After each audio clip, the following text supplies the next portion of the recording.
আরও জানাতে আমাদের সাথে যুক্ত হচ্ছেন নুরুসফা মানিক। যেমনটি জানাচ্ছিলাম, আপনার কাছে পুশিনের আর নতুন কি তথ্য আছে?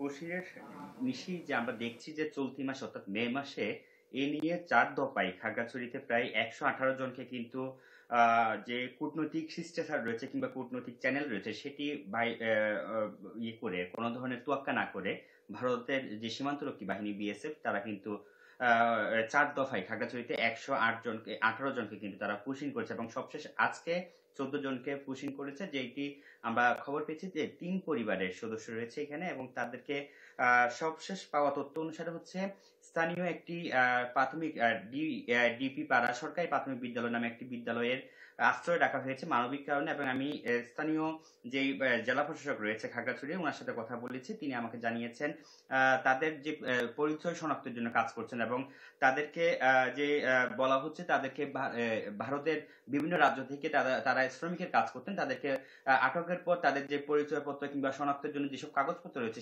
সেগুলো কিন্তু ভারতীয় পুলিশ কিংবা হচ্ছে বিএসএফ তারা কিন্তু কেড়ে নিয়েছে এবং যার কারণে তারা এখানে যে ঠিকানা ব্যবহার বলছেন বাংলাদেশের ঠিকানা দিচ্ছেন, তারা বাংলাদেশের প্রশাসনকে তারা সেইটি কিন্তু তারা যাচাই বাছাইয়ের চেষ্টা করছেন এবং সেই যাচাই বাছাইয়ের পর তাদের জন্য পরবর্তী করণীয় কি হতে পারে সেটি নির্ধারণ করা হবে বলে জানিয়েছেন। এবং গত 3বার অর্থাৎ এই চলতি মাসে আরো 3বার প্রায় আরো 104 জনকে পুশিং করা হয়েছিল ভারতের দিক থেকে।